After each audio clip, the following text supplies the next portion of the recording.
I know. I am very, very late updating my series of blog posts regarding this tactical decision aid that I have made for command.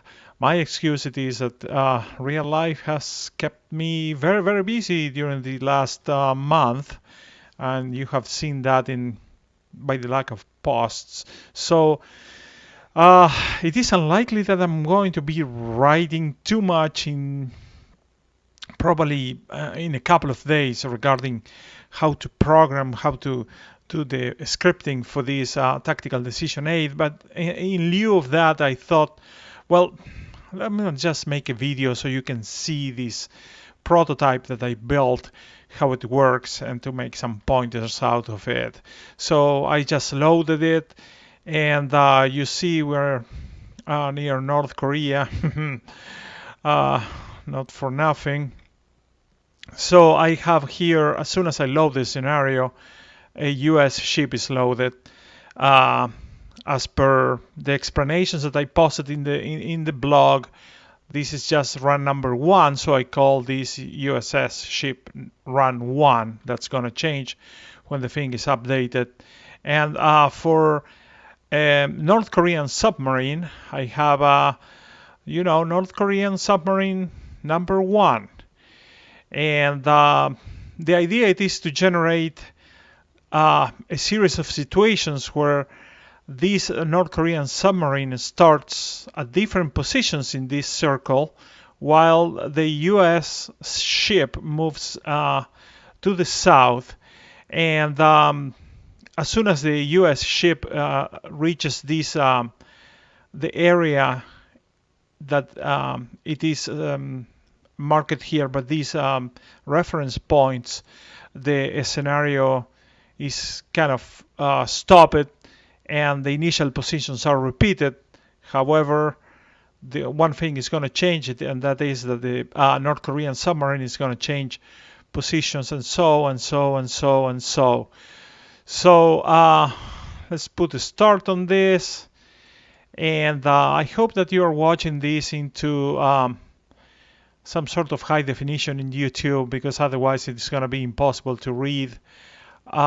We have been covering all the events and actions. Right now the focus is going to be in actions, basically, in the new posts, because over there we have all the scripting that I talked so much about. So we're going to be looking at code like this one over there, which I'm going to try to make it more amenable. It is not very clean code. The naming conventions are a bit off, etc., etc. But I hope that you can understand. And of course, at the end of this series, I'm going to release this scenario for you so you can watch and tweak it and do whatever you want. So right now, take a look. The U.S. ship is moving south. It's changing its course to the south, and the North Korean submarine is given a search mission, a patrol mission, and of course it moves very, very, very slow. So when it starts to the north of the U.S. ship, it's unlikely gonna catch up with it. I have to note though that this U.S. ship is gonna be moving at relatively high speed, so it's gonna be making a lot of noise. You will see that later. But these patrol areas that the North Korean submarines, the iterations of it, are going to have, are going to be having some random locations as as a first destination. So the patrol area that they are given, it is within these reference points over there. So in the spirit of making this not so painful, I'm going to just move the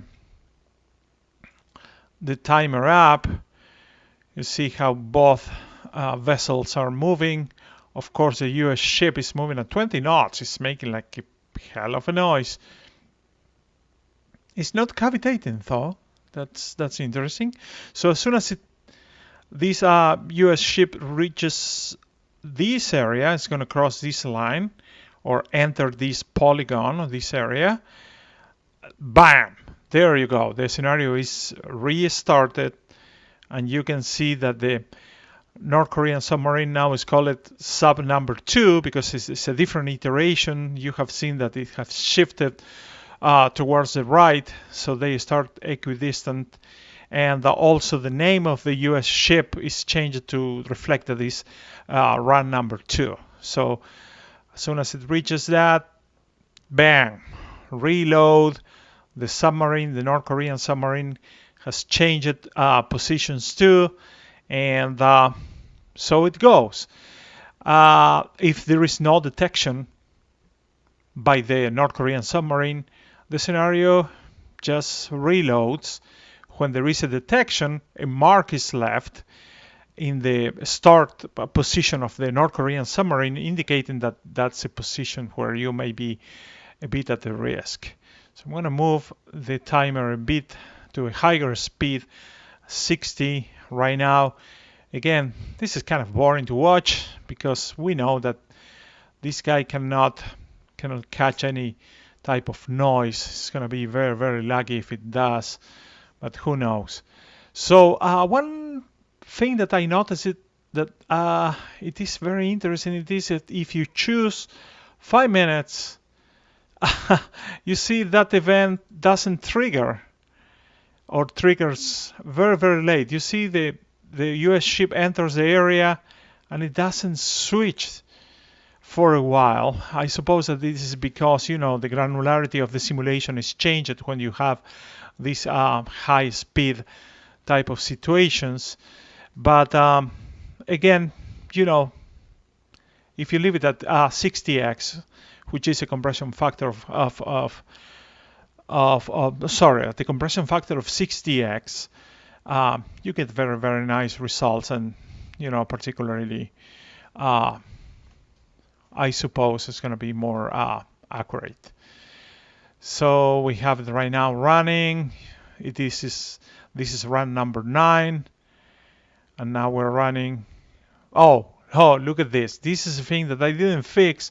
It is that, of course, I am not able to change the time using scripting. That's something that if you know how to do, please post a comment. As you can see, the global time of the simulation is always the same. I mean, as soon as one cycle is completed, the timer or the time is not reset to the start, so it continues rolling. That's why we have this type of situation here. So what I'm going to do, I'm going to press OK. There's no score. I didn't add any type of scoring here. So I'm going to continue using this, and the simulation will continue running. But as you can see, the time, the local time, is still rolling up. So that thing doesn't change. So we are in iteration number 11 right now. The North Korean submarine is gonna start to get a bit closer and closer to the US ship.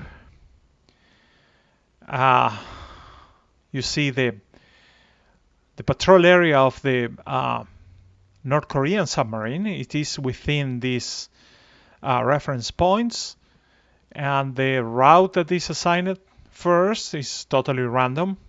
That's by design. I'm not using any type of scripting for that. It's just a regular patrol type of mission that I assigned to this North Korean ship. So that's taken care by the internal engine of command. So now we're reaching a place where the North Korean submarines are starting at closer positions to the US ship. So probably in 1 or 2 iterations more, we're going to have a detection, and a mark is going to be posted that is going to indicate that that is a potential danger area. This, of course,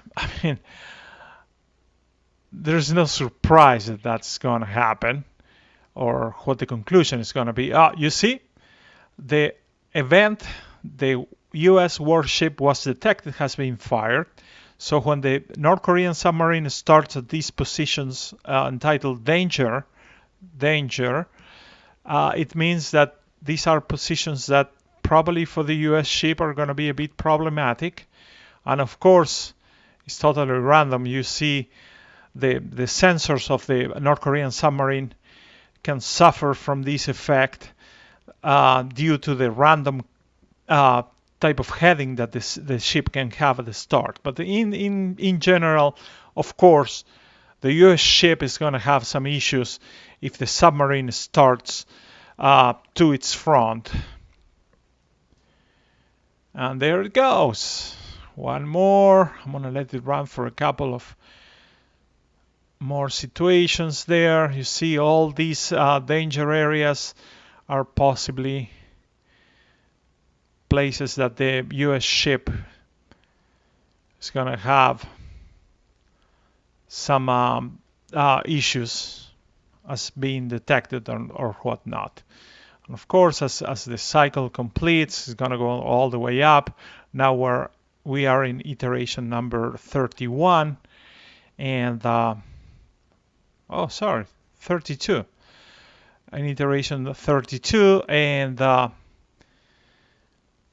we're just reaching places that it is very unlikely that the North Korean submarine is going to catch up.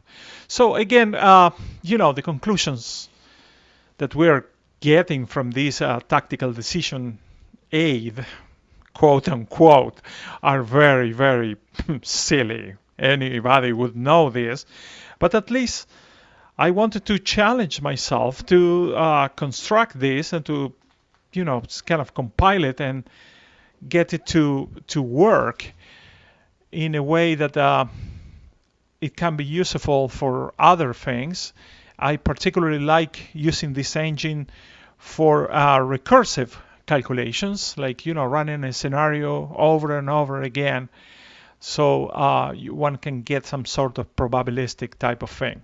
Things that are missing right now, it is the timer coming down to 0 or resetting the time. I cannot do that.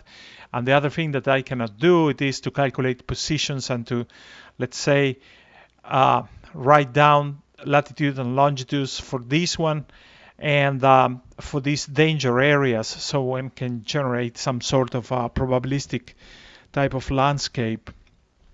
And of course, there is one limitation, which is the speed that this thing can be run. Of course, you want a relatively high speed so you complete all your calculations more efficiently, and of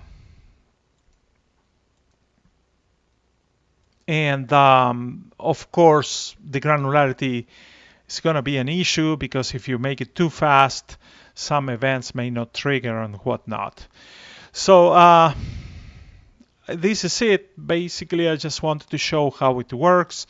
Wanted to show it in action for you, and in upcoming posts I'm going to be dissecting all these actions that are kind of used to put this thing to life. Thank you very much for watching, and please subscribe to my channel, like if you like, don't like if you don't, and thank you for your time.